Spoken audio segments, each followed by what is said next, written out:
Greetings. Welcome to Kiy NY007. This is Kiy. How are y'all? I'm doing really good, thanks. Did someone ask? No, but I'm doing well. It is in a lot of areas. It's Thursday, January 16, 2025.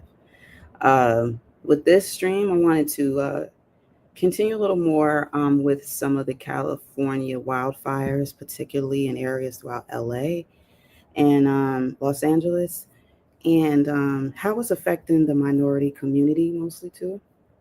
And then there was there's a lot of disparities with that, and I didn't realize there was such a historical area called Altadena in California. So I have some information on that I'd like to go over too, and it has some things to do with the zodiac. The moon has been so bright lately, and now it's going to be less illuminated. And just talk about some things that have to do with astronomy and astrology with this stream just a little bit. Also, a case that was just solved yesterday. I was going to go live about it yesterday. I should have, but I didn't. And that's a Tracey Nix case. That's a former elementary school principal, and she's a grandmother. And two of her grandchildren have died under her care in less than a year, two separate incidents. And she was acquitted yesterday. But she does have a charge with the last child being left in a car. So I have some information on that too, and just want to know your thoughts, whether you catch the replay live, which does help a lot, or if you catch the replay, that helps also. Your participation is welcome and can be necessary.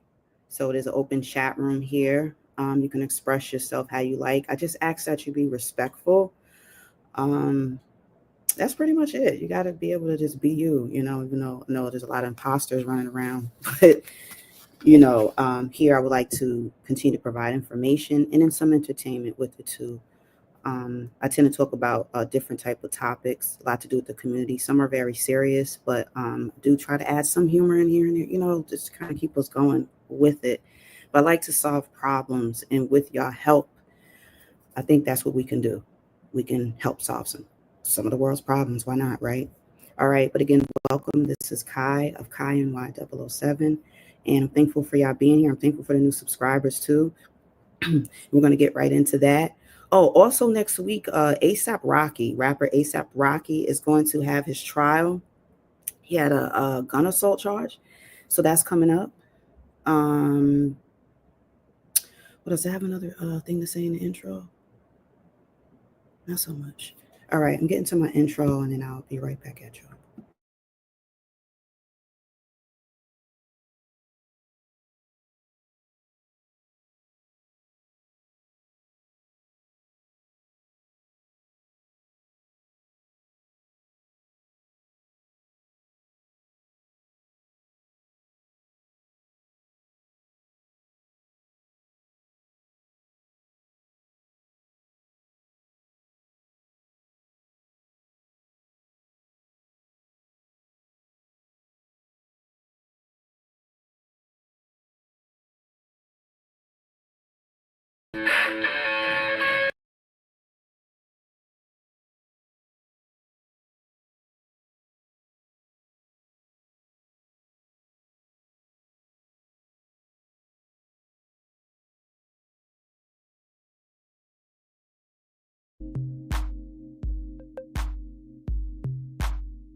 So again, greetings and welcome. This is Kiy NY, and I'm going to share screen. So a lot of the fires have been a little more under control, but they're saying they're still not, as we say, like out of the woods yet with it. Ooh. So we get right into the LA wildfires and how they've been disproportionate to at least attention being brought to Altadena area where a lot of minorities live. Some other areas too. I'm going to get right to that.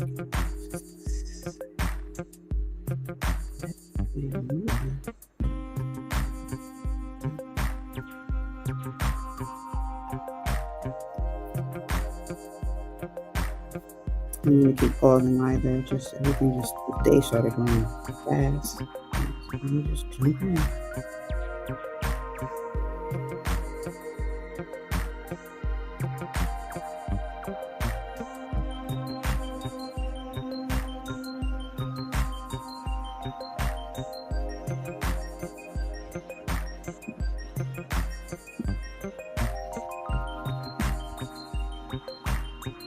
Okay. Now, some of the areas have done all right. The one I'm going to show, that's why I thought that Altadena was better than I started hearing more recent, that they are having issues, that they did, lose some houses over there. But I'm going to show a story here that was on a more of a positive note, and then we'll get to Amy Powell live in Altadena. She's talking to residents who were able to return and then were shocked to find that their homes were not destroyed. Amy. Mark, we've been speaking with some residents tonight who've lived in Altadena all their lives, and they evacuated because of the fire, but were able to return tonight and found that their homes were still standing. But given the stunning loss of thousands of homes and businesses in this community, there's still a shared feeling of loss. It's been rough, it seems unreal, and what can you say? It's like a bad dream. Cameron Hudson waited as long as he could, watching the Eaton fire rage on an Altadena mountainside next to his home before evacuating. When I left Monday night, it was embers coming down the size of golf balls, raining down. I left the house up here, I would say probably about 1:30 in the morning. And it was just unbearable. Just had to leave. Smoke, fireballs, just seemed like a bad movie. So that fire was coming down the mountain. Absolutely. The fire was on top of the mountain here, and it was coming down, and the wind was blowing it so bad that it was just consuming and everything in its path. He was sending me pictures, and I couldn't believe it. I didn't think we were going to return back to the house at all. I thought it was going to be gone by the time we got back. When the Hudsons returned today, they saw the charred ruins of other homes in the cul-de-sac, and then they saw their house. Our house is untouched. The backyard burned, the side of the house burned, our cars in the driveway burned down, but our house and the neighbor's house is untouched. Your heart goes out to the people that lost, and the embers just started flying almost like a rain of fire, and we decided it's. So this was some areas where we have a lot of minority population there. About 43% are Caucasian whites. What was it? 14% they said are Black people. Biracial was somewhere between 10 and 11%. Then you had Hispanics. We're just going to say minorities take up more than half of the area. So I get why they phrased it that way. About 40% are white populated. I want to show another thing on California fires and historic Black community devastated by the Eaton fire. And then I'm going to pull up an article I saw that was interesting, giving more information. on The the Eaton history fire of disaster these zone, that's in areas. Altadena, and many of the homes there have been owned by African American families for decades. Why did they live there? Well, because of redlining, they were excluded from nearby cities like Glendale and La Cañada Flint Ridge. Fox 11's Susan Hirasuna live with their story. Susan. Well, we're in Pasadena right now, Alex, and that's because we needed better connectivity. But let me tell you a little bit more about the community of Altadena. It is an unincorporated area of the county, and back in the 70s, after the Civil Rights Movement, after President Johnson passed the Fair Housing Act, there became a migration into Altadena. That's because once you have one family there, then others follow, right? Meantime, I want to introduce you to Willie Jackson. He raised his family there. He's got 9 grandchildren. He is among those who lost everything. One day at a time, sweet Jesus. That's all that I ask. Yesterday is gone, and tomorrow may not be mine. 81-year-old Willie Jackson is keeping the faith. That's despite the loss of his home and all that was precious inside.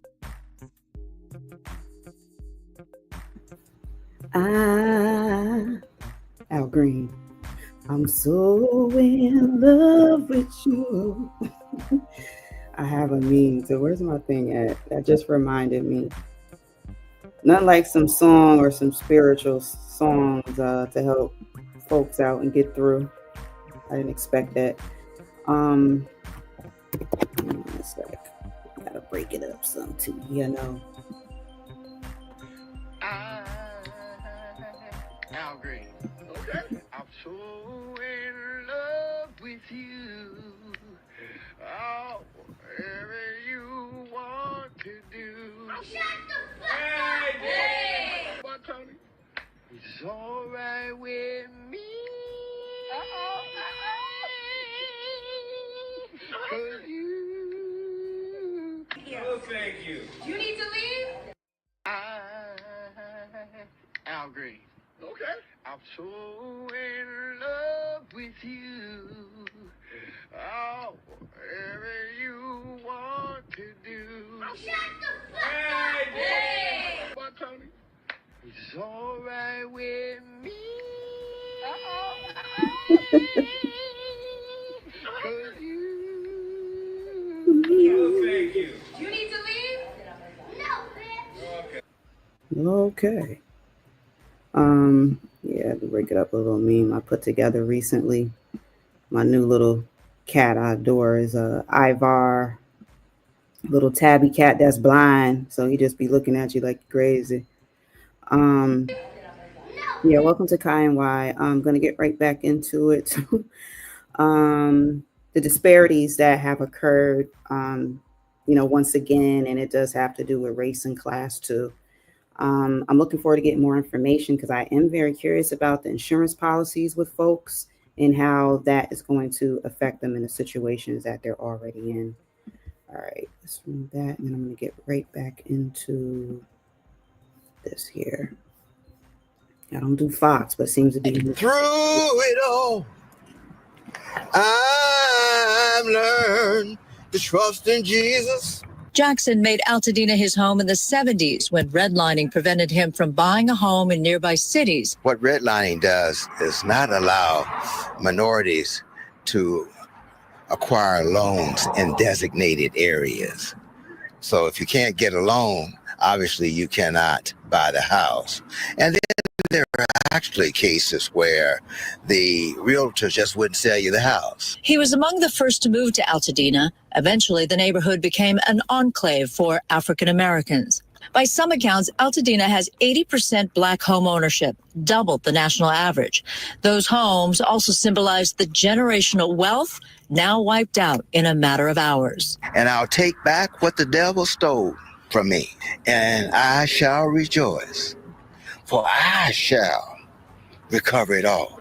Jackson vows to rebuild. Of course, I had pictures of my parents, my mother who provided me with a lot of silverware and other things. Rebuilding will take years, and he might never replace all the instruments and studio equipment that allowed him to perform and stream for the Don Darnell Ministries.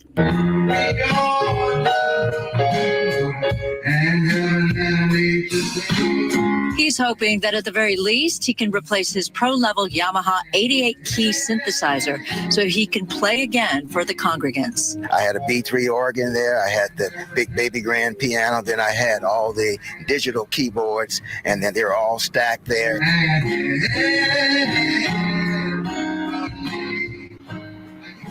I asked him to be very specific about what he might appreciate, just one thing. And then that's when he mentioned that 88-key synthesizer by Yamaha. Meantime, he did have a lot of fire suppression systems in that house, but it just speaks to what that firestorm was like Tuesday night. Reporting live in Pasadena, I'm Susan Hirosuna, Fox 11 News.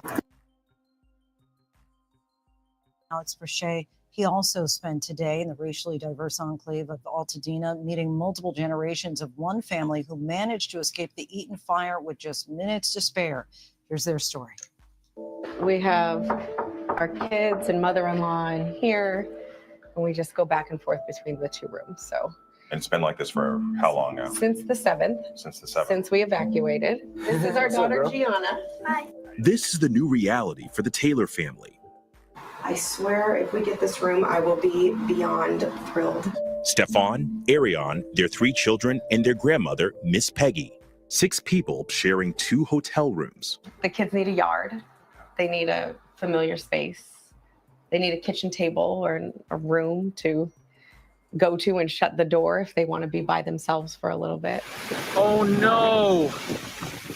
Oh no! With the Eaton fire bearing down on their Altadena home, Arion says they only had 20 minutes to pack and escape. My heart dropped because I saw the flames and I said, honey, come here for a second.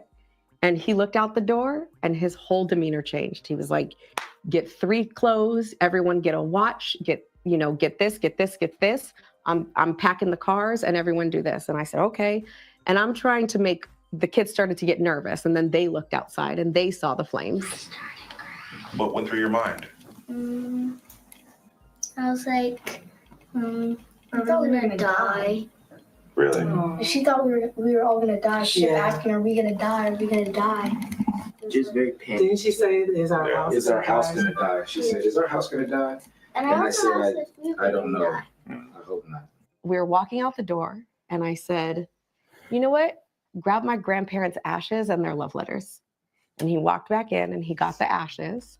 And he got the love letters. Stefan grabbed this wedding photo. And the kids. Well, I grabbed my stuffed animal that I've had since I was maybe 1 year old, and I've slept with it every night since then. And if I had left it, I would have been even more devastated. What did you grab? I grabbed my soccer cleats that had happened to our... Help. I've been playing soccer since I was about 4 years old because of my grandpa. I watched soccer with him. That affected my life very heavily, and that's become like a great part of my life and something that I have a great passion for. 3 generations of the Taylor family have lived in Altadena, a multicultural haven since the 1960s. We moved to Altadena when I was 17. Have you ever seen anything like this? Never. Oh my God. Now the Taylors are with no home. I don't care about things at all. Everything can be replaced. There's things I wish I had. I genuinely have everything I need right here. I have every single thing I need right here. It's weird. You can't really tell which house is which. You can't remember what it looked like. Things we used to see every day.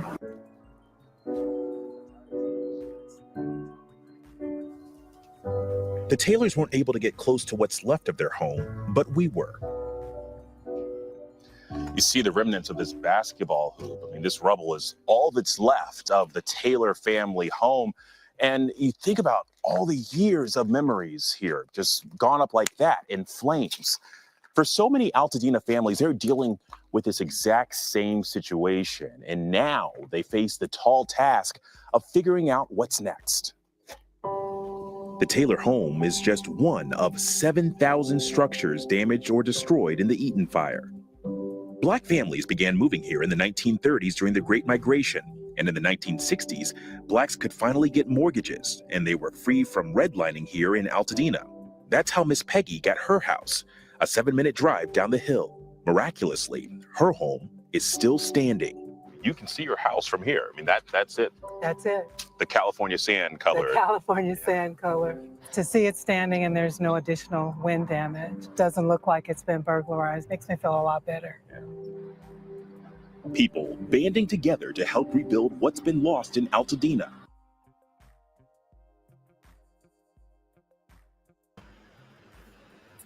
All right, here we go. All right, so there's been a lot of devastation in those areas as well. It was so downplayed that I thought that they were not really affected, but a lot of it wasn't Palestina and whatnot. I get that, but just bringing more attention to the areas where minorities are, and they're just not, nowhere near as much attention as celebrities have gotten. I've only seen white celebrities, and I'm reading more and more about it. And it gives that perception that, oh yeah, these are mostly populated with just wealthy people, and they happen to, be white as well too, and they're wealthy. And that's not the case. Like, this fire started in other areas too. So I'll be glad too when they get more information to give us on how these fires started, and then how these families will be helped. So I have an article. I had trouble pulling it up, so I have it on another device. But this is on nature.org. Story out of Washington. It's called Wildfires Impact Minorities. So environmental disasters in the U.S. often hit minority groups the hardest. That's something that a lot of people don't realize. And I know with the Hurricane Katrina, which the article mentions, in New Orleans back in 2005, Black residents were disproportionately affected, yes. The neighborhoods were located low-lying and less protected areas of the city. Massive wildfires are becoming more frequent. This is all due to climate change. And I talk about astronomy here too. Hopefully you'll come back and tune in for some of that too that I have. Today particularly, I'm going to talk about the moon a bit, and a little bit of zodiac, how it has to do with us.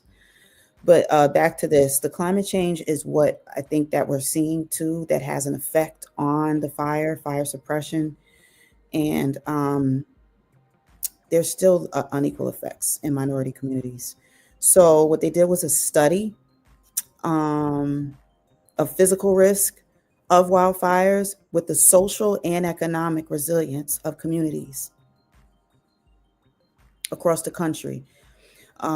Researchers at University of Washington and the Nature Conservancy, they use census data to develop a vulnerability index. They call it a vulnerability index.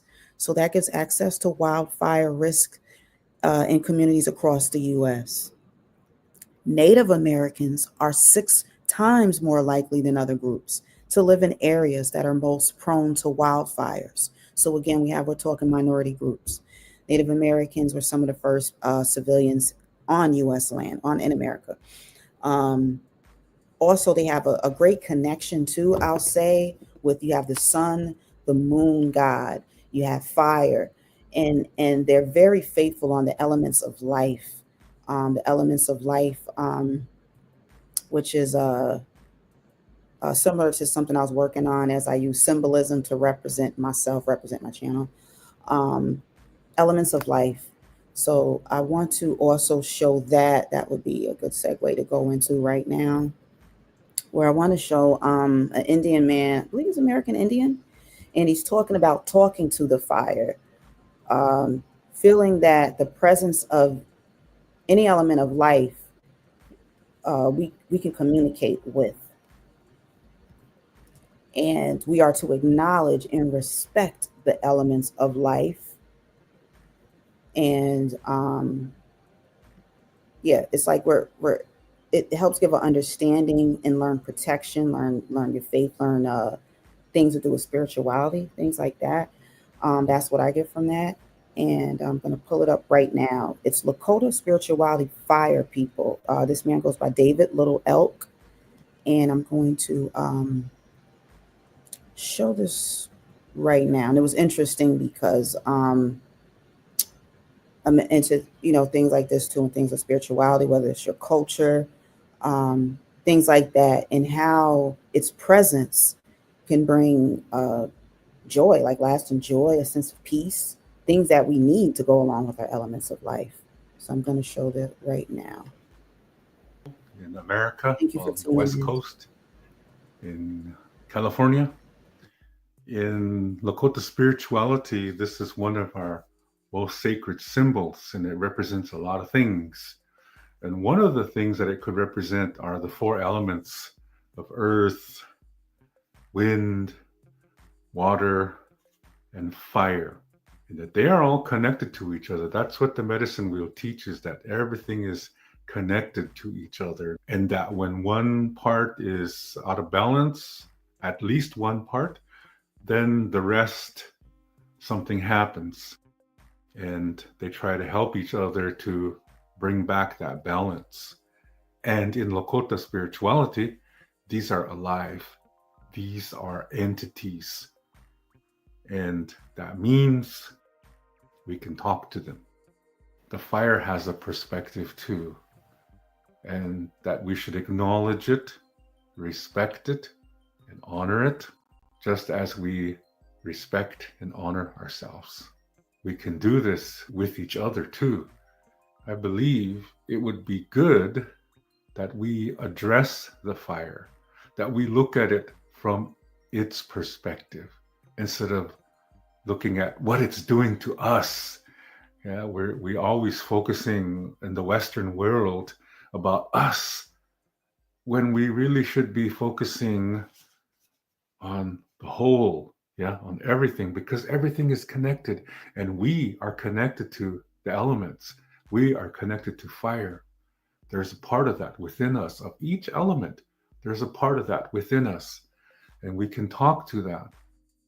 We do that because part of the elements are inside of us. So when we talk to that, we really have a communication, where we have a connection to that element. We can pray for the outcome to be a peaceful one for all, not just the people, but the plants, the animals that are all affected by this, and for the fire. So we can pray to the fire, and they will hear us because a part of them is already within us.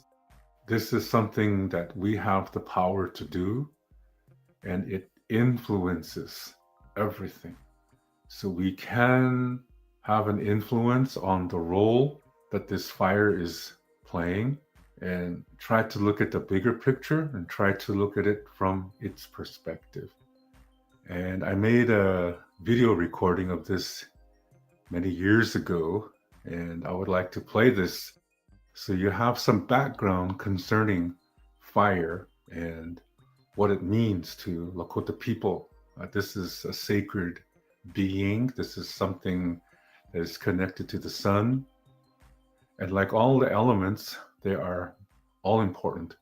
And so please enjoy this message.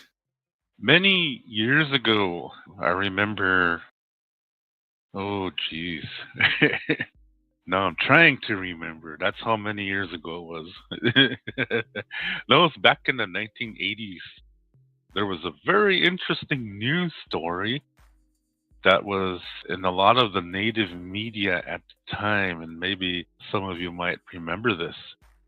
But let me give a little bit background information. On most reservations, they have like a firefighter crew, and it's a seasonal job where it's mainly during the summertime. And in America, in the Rocky Mountains especially, there is always firefights happening. Not just there, but all over America, big ones. And I remember in the late 1980s, it was a rough time, because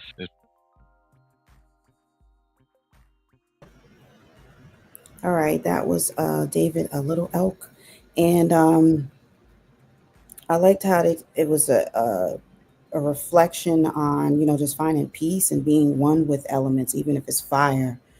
Um, Feeling a different energy between yourself and the fire, and I'm all for part of problem solving and things to do with spirituality, things on a different level. To at least try it, see what you think of it, see what you can make of it, see if it can make a difference in your life and possibly others, before you say, hey, that doesn't make sense, or I don't believe that, or I don't, what can you lose? You don't have nothing to lose. People are losing things, losing items, losing tangible things. But the thing is, some are losing their lives.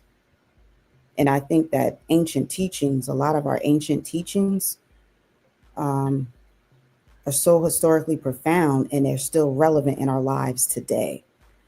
And some of these things that are going on in the world, I feel like are, I don't want to say forced, but are telling us to just tap back into ourselves and tap into one another more too. It's just interesting. It's interesting to me how these people live on these mountains and you could live up on a high hill somewhere. You're done disassociated from everybody else. And now you're on your knees because everything you had done burnt down. And maybe you got to feel like you're crawling back to the people you left, the loved ones you left. If they didn't leave you, but you left them, there's just different connections at family members, maybe long lost friends, things like that, maybe connecting more now, tying up loose ends in your life, things like that are some of the positive outcomes I would say from some of these wildfires, etc. So yeah. Um, Now I wanted to switch over to, and that was a Native man with some teachings, very enjoyable. Um, Actually, where's the channel? Because I was gonna say if you tune in, I think I showed it too. So Lakota spirituality of the indigenous. Yeah, David Little Elk is his channel. All right, there we go. Oh, the Tracey Nix case. She was acquitted on those charges. It was just strange because his grandmother, she used to be a principal at elementary school too. Two of her grandchildren died while in her care, and that was crazy. That was really wild. So I'm gonna get into that. Yeah, but it would be good too when people do care more about each other and minorities too. Like I'm looking at my numbers, and it's interesting how low the numbers are when you're trying to bring attention to the less fortunate sometimes, and it's not always Black people, but sometimes it is. Like now, and if you're talking about anything else, or you're, kissing somebody's ass or something, that's when people want to flood in your live stream, or, bigging up Trump and just whatever, which from time to time I'll discuss some things with Trump. He got his inauguration coming up. But it's just interesting. It's like, where are the minorities? Like, where are you people, at least on YouTube and stuff? Is the algorithm not finding you to connect with me sometimes? Like, what's really going on? What's really good? I said that in a long time. What's really good around here? It's very strange. It's very obvious to me too. And this is why I got to talk about it though. I mean, so I have to empower and motivate myself to know that there's still so much work to do. I look at the numbers. I look at how you guys don't support Black folks. You just, there's so much hatred that part of what helps keep me going is my laughter. Like I have to laugh about it because I'm not going to allow it to depress me or make me feel like I'm not worthy. I don't have value. I'm one of the most valuable people, period. So I'm going to move forward with that. Now, things have to get better, y'all. I got to do better. So moving on, I wanted to get into the Tracey Nix case. We're going to hear from her daughter, who's listed as the victim's mother. Let me give you some background, and then I will show the outcome, basically. So this woman was just acquitted yesterday. Her name is Tracey Nix. The manslaughter trial was what occurred this week, the ending of it. 2 children died less than 1 year apart in their grandmother's care. November of 2022, Uriel Shock passed away in a very hot vehicle. at her grandmother's house. I'm gonna pull up some footage real quick because sometimes it helps to having visuals as you speak. And in between my discussions too, sometimes I do want to segue into something a little different just to kind of break up the mood a little bit to kind of help us get through this mug. Really helped shape his formation about black and white and how the races live together. Formation about Me and my sense of black humor. and white and how the races live together.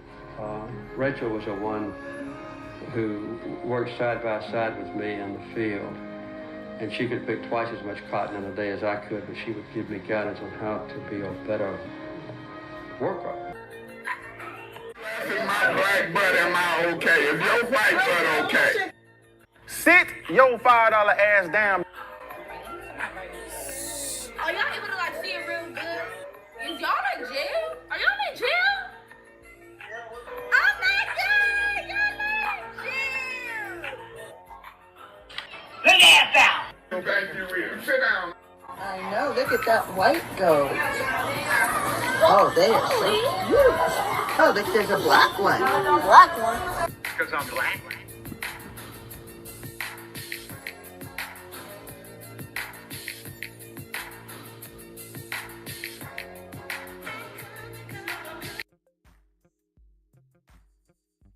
Alrighty, again, welcome back. It's Kiy NY007. Get right into the Tracey Nix case. 1 second. Put that in the background. Share screen. Should be good to go. All right. So like I said, and she was a former principal, too, of an elementary school. So her granddaughter passed away November 2022. And the windows were rolled up.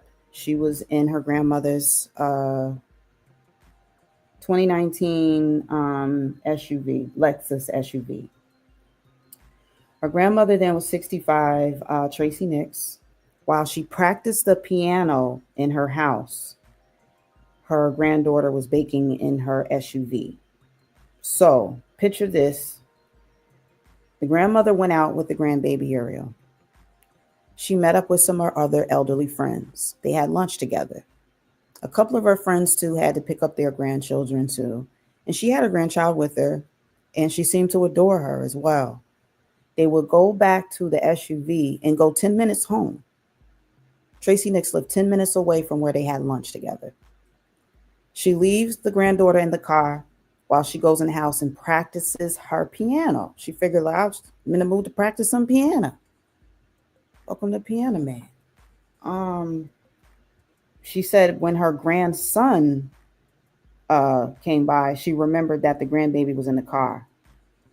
So the EMT got there. They stated that baby Uriel, who was only 7 months old, was hot to the touch, and she was soaked in thick, more like fall winter clothing. She had a top on that was very thick, and it was soaked.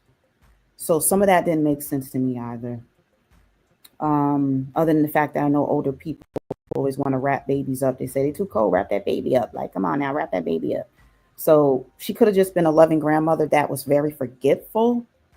Or do you feel it was intentional? I meant to put the question in the chat too, but I'll go ahead and do that in the meantime. So I'll go ahead and do that. But also the case before that this case was totally dropped against her, the first one.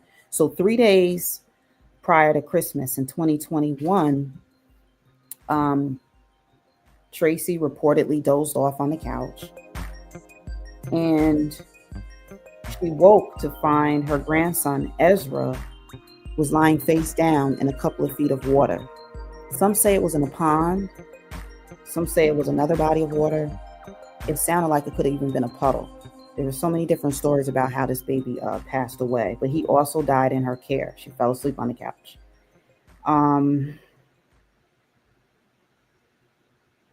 Also, by the way, for those that don't know, it is important to know that the number one cause of death of children has always been drowning. I've known that for years. That's always been the number one cause of death of children. A lot of people have home pools, and that's where it happens the most. It's not even really public pools, it's private pools. People get too comfortable and relaxed around water. And when it comes to children, you can't. There's no room for relaxation unless you're in the pool right with the baby, the child, the infant, whoever. So I know a lot of this could be avoided. So I'm going to show what Tracey Nix's daughter had to say. She's the one that lost both children to her mom. I believe she has one other child still, and that's it. So I'm going to show that right now. Both of those children, Kiy Nix, spoke after the not guilty verdict earlier today. Let's take a listen. I was relieved to hear that there was going to be accountability and ownership and a conclusion to this part of this story. One of the things that we have struggled with through this whole case has been the exclusion of my other story, which is my son that drowned in her care. And so for us, this is a win for Yuri. But I have a son named Ezra, and he has not been spoken of. Now I'll chime in onto why her son Ezra has not been spoken of. They have asked the court not to bring up the prior case. You have a right to not bring up prior cases depending on the case and depending on the time frame. I think that should have been brought up because has a lot to do with baby Uriel. Because once again, grandma's negligence led to the death of the children, of a second child. So I'm wondering how y'all feel about it too. Do you blame the parents, especially mom? Because I only mentioned mom. Now, Drew is the father of Uriel. So do you blame the parents for allowing the grandmother to have the child again? Do you have any feelings about this case with that? Do you feel she should have never brought the second child around, at least for a long period of time? Or do you feel like it was an accident that happened the first time? I just question, how was her personality, her mental state up to this far? Was it, is she slipping with age? Dementia is on the rise. Alzheimer's back on the rise. So there are neurological things that are disrupting the brains of a lot of people. And Americans, I know for sure, because I study American psychiatry, things to do with the brain and personalities. And I also invest in stocks, which sometimes I talk to you guys about that. I'm going to get more into that at times too, because I'll help you earn money on the side. Why not? I go with stocks with what's important. Where people have interest, that's where the money is. People are highly interested in dementia and Alzheimer's disease. So a lot of medical money is being put in there. So that's why I like to invest some of my monies into there too. So that's just a sidebar on that. But yeah, I'm just wondering what's going on with the mom, and I'm wondering what your thoughts are on that too. Do you feel like she shouldn't have gotten another chance? Things like that. But they didn't bring the boy up because they were asked not to bring up that separate case with this. But it would have at least added to the fact that this is a horribly regretful grandmother. Not one grandchild lost their life, but two. And he died in her care.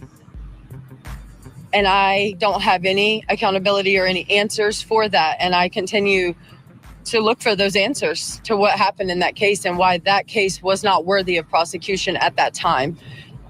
So we're going to be going back in with the state and having a few more conversations to see. But in this moment, we are relieved. The daughter and me had a very hard time with her being taken, and I ended up stepping aside for that moment. And it isn't something that I would ever call a win for me. It is a win for justice for my daughter. And we are grateful to the jurors that spent their time, to all the experts, to all the police and EMTs, and every person that played a hand in this trial. We are truly grateful for your consideration and your time and the energy you guys have spent, as well as you guys from the media. I'm truly grateful for giving my story a voice and giving our kids a chance for the world to see that they were incredibly wanted and loved and valued to us. I was deeply saddened when my sister had to testify. This trial process has been complicated, but it broke my heart to see her and to have it brought back to memory that there was personal events in their life that day that she had damaged in her world as well. And I adore my son or my nephew, Aiden. And I hate so deeply that he's traumatized by this, including the court process, including all of this, because he's a teenager. And I think that I struggled the most with her testimony, and also just listening to the recording of my mom, I think, go on a long time about where she was going, and the fact what was she gonna do, and never hearing, oh my God, Yuri, oh my God, my granddaughter, where's my granddaughter, what happened to her? It was her keeping the information from us instead of telling us. That was upsetting. And we are happy ultimately with what the state provided for us in terms of this case with Ezra, or with Yuri. And I continue to look for a way to address my son Ezra's issue, because it's something I feel worthy of attention. For it being not guilty, it does sting. I'm thankful though that we did get something. I didn't want to walk out of there and see her walk away like she's been for the past 2 years and just being out and about. I was glad to see that the jury did see our side of it, even though they didn't push for the maximum sentence. It was still, like I said, a form of justice. Well, and as her daughter, I've struggled the whole time with understanding why there couldn't just be that ownership and what did happen. Like, why did we do this?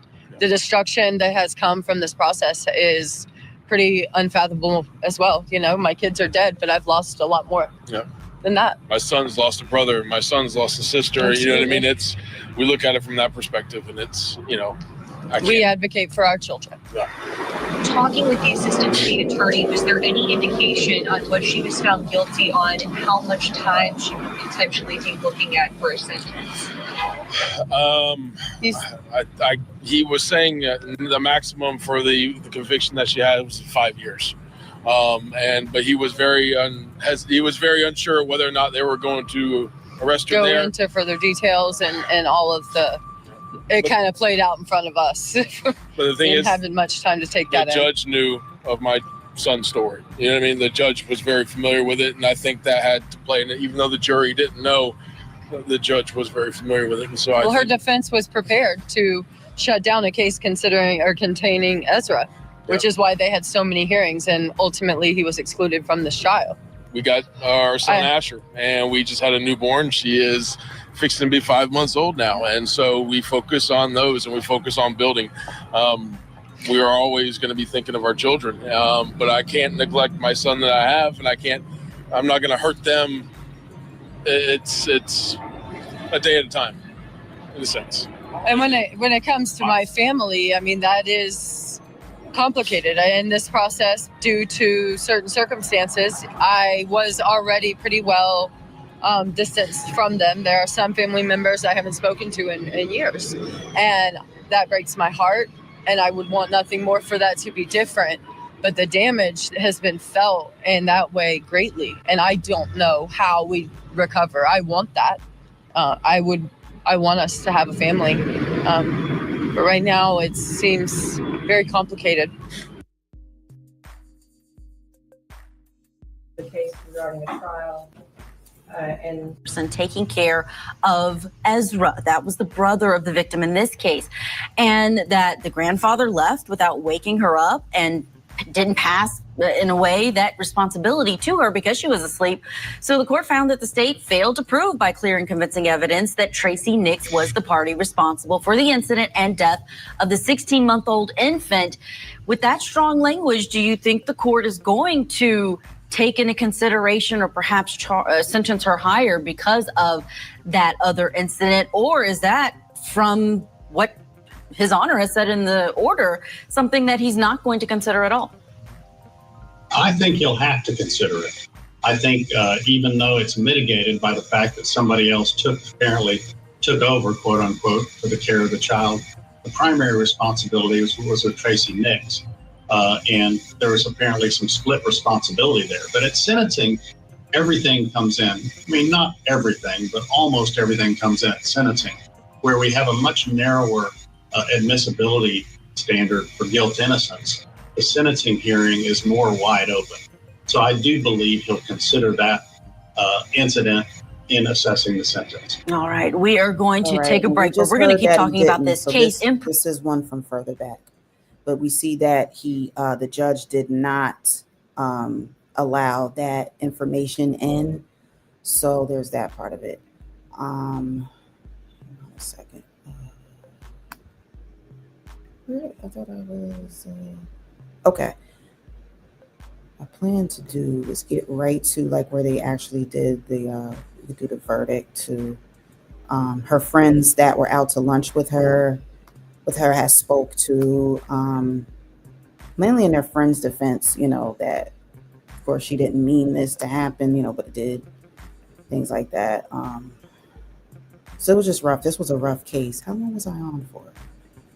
We'll check out something else. Hang on a second. She just walking around eating peanuts, drinking coffee. She look like she chilling. What the hell is going on? Are y'all seeing this? What the mother? What the world of the grandmother? Wow, man. Like, yo. Sounds about white. All right, I see. Like, there is just so much blatancy that, oh my gosh. This is unbelievable. All right, well, that's my live reaction. I've seen her sitting, and I knew she looked so comfortable, but I've seen things, and I'm like, this is so different than what you would see with normal suspects sitting in a courtroom. She is literally just like walking around, chilling, just... Are you kidding me? This is why the system is the way it is now. Thanks for the example. Nowhere better but on my live. I see all. You're excited or not, I'm gonna see it. Wow.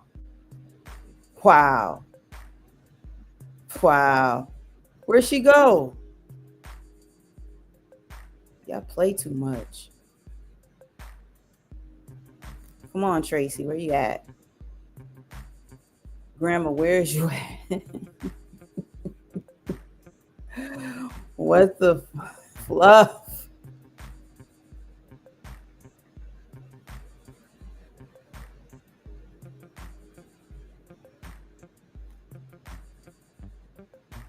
This is how she was treated. I shouldn't even be surprised she was acquitted. Like, we had a family picnic up in this piece. This ain't court. This is not court. Right. Exact. I know. Anybody else want some nuts, mints? Want something to drink? There's some food in the other corner too. All right. I might stop over there at that station. What's good? What's goody? Yeah, we chilling. Court my ass. All right, let's move on. This is amazing. I know the volume had to be off for part of it. And I think we all have an idea of what that is, but what is rigor mortis? So that's just stiffening of the muscles and stuff.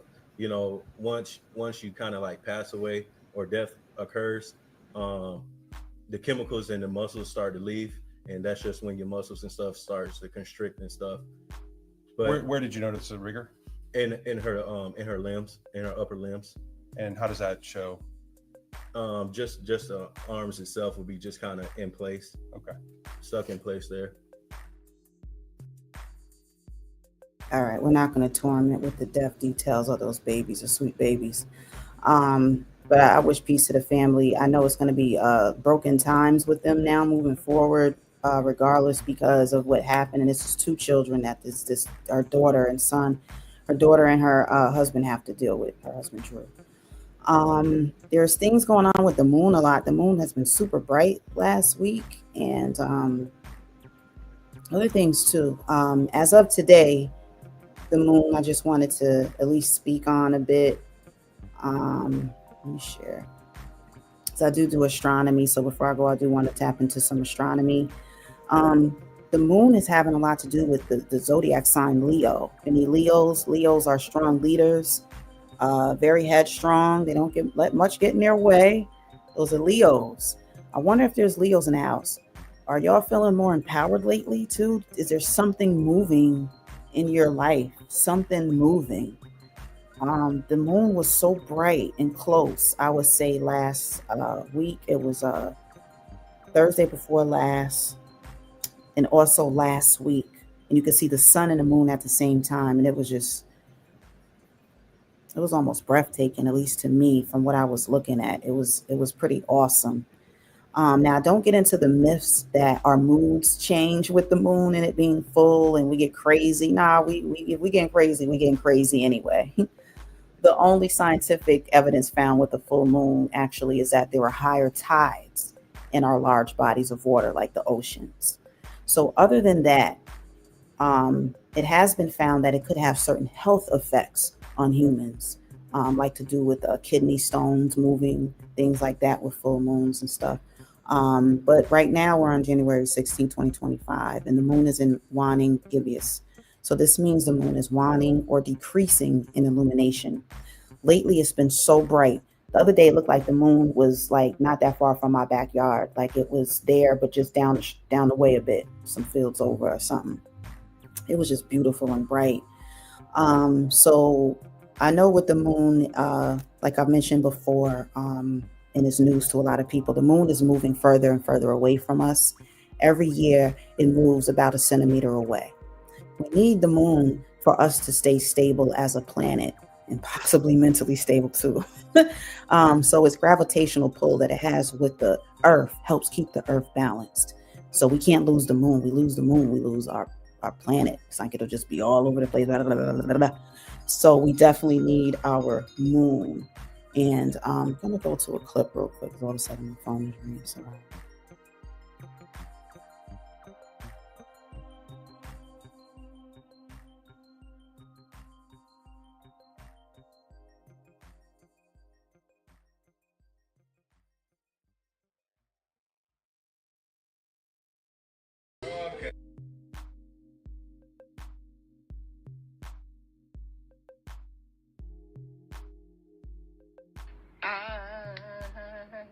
Al Green.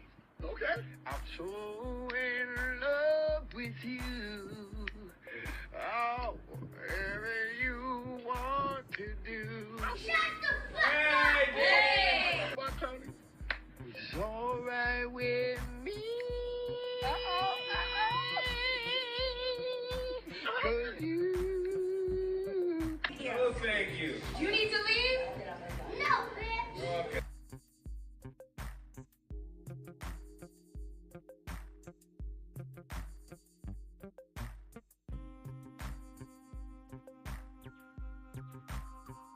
About black and white and how the races live together. Rachel was the one who worked side by side with me in the field. And she could pick twice as much cotton in a day as I could, but she would give me guidance on how to be a better worker. Is my black butt, am I okay? Is your white butt okay? Sit your $5 ass down. Are y'all able to like see it real good? Is y'all in jail? Are y'all in jail? Oh my God! Y'all in jail! Look at that! So thank you, Rita. Sit down. I know. Look at that white goat. Oh, they are so huge. Oh, look, there's a black one. Black one. Because I'm black.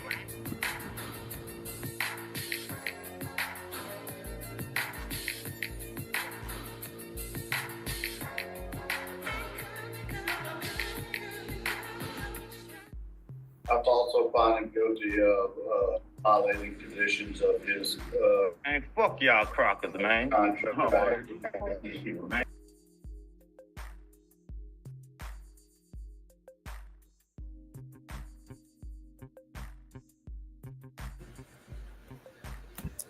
all right, y'all. So basically I was just talking about the moon and stuff and its effects on us somewhat and the history of it. There's more and more humans traveling to the moon too. They're collecting samples left and right. It's been very interesting. Sorry for that interruption. It's just I just can just do my best, and I want to have less stress. I'm a peaceful person. So I went over the minorities and effects of the wildfires and the disproportionate, at least attention that the people have been getting has been very telling. The Tracey Nix case, she lost 2 grandchildren in her care. Like, I don't understand how this just getting dismissed like this. So they have other things to deal with, and she should actually still see a therapist or neurologist to see what's going on, because if these 2 deaths of her grandchildren were not intentional and they were just accidents, then we need to find out why and how she could have such irresponsible accidents. So either way, there's a huge problem there. Yeah, Leos, there's a lot going on with the Leos, with the zodiacs, things like that. So that's pretty interesting to me. And looks like I'm just hitting over an hour. I tend to do maybe a half hour to hour live stream, try to pack it in with information for y'all, a little entertainment here and there. So yeah, so I hope everyone is doing well, and I hope you all have a good day. When I come back, I do have some more things going on. I know next week we have rapper A$AP Rocky. I don't like him personally, but I like his music. He's going to be in court for his trial for gun charges, gun assault charges. So that's coming up.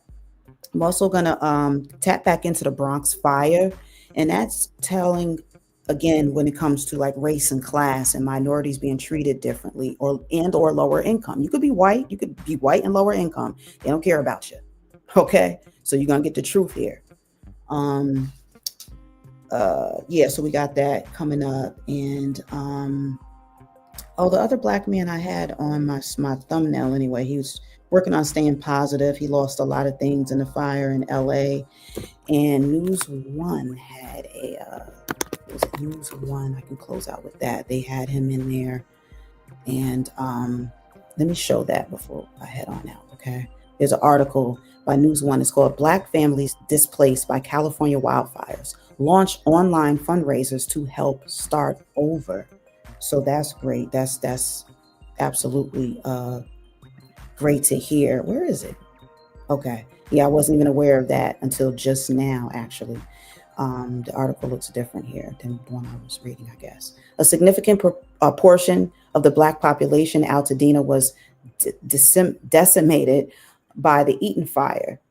Is age 65 and older. So a lot of seniors affected. These are some of the pictures from my thumbnail. After we take it to the streets on the blackest bus in America, they will certainly understand. Survivor justice is racial justice.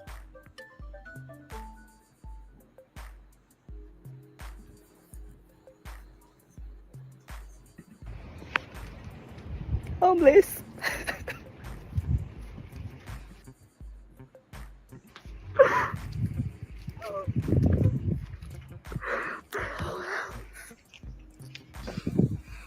Our childhood.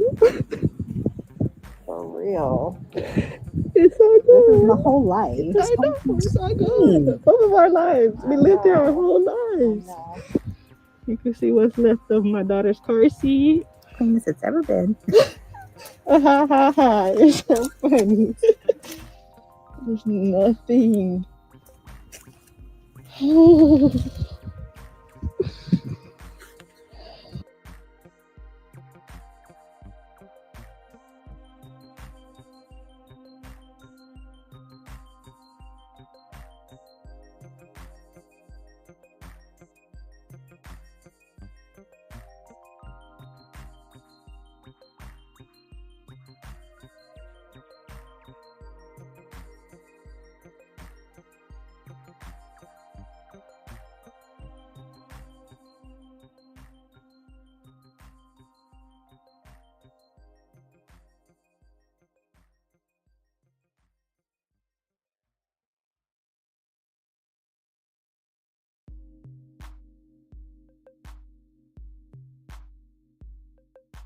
I lost everything.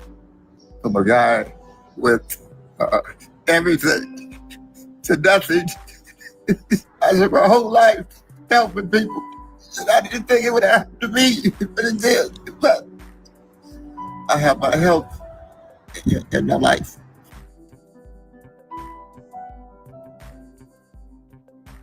About 10 or 12 years ago, I was going home, going up late, and I see this person sitting on the bench shaking, which I knew him anyway because I coached him when he was in high school. He says, "Where's your jacket?" He says, "Coach, I don't have one." I said, "Okay."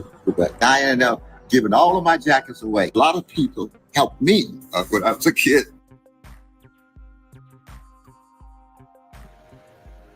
So I just wanted to show some of that and the devastation that did occur in some of the minority communities because of Eaton Fire.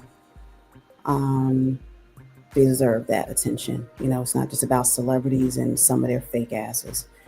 You know, some are right, the humans do, but you know, it is what it is, and we got to do better. How about that? So I thank y'all for coming out. I'm very appreciated. And I'm Kiy NY to the 007 or to the Lucky 7. Kiy NY, and I hope y'all do have a good day. I will come on time to time, probably early, and do some news recap and do a little this and that with y'all. Bringing information, and I call it infotainment, information and entertainment, okay? So appreciate y'all for coming out, and until next time, peace, take care.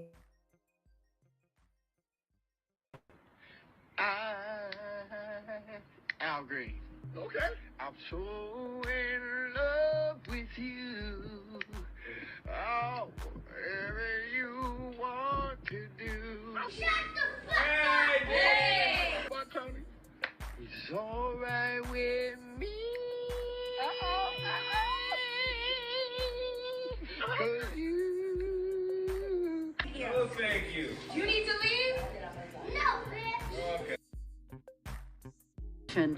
About black and white and how the races live together. Rachel was the one who worked side by side with me in the field. And she could pick twice as much cotton in a day as I could, but she would give me guidance on how to be a better worker. Is my black butt, am I okay? Is your white butt okay? Sit your $5 ass down. Are y'all able to like see it real good? Is y'all in jail? Are y'all in jail? Oh my God! Y'all in jail! Big ass down. Go back to your reader. Sit down. I know. Look at that white goat. Oh, they are so cute. Oh, look, there's a black one. Black one. Because I'm black.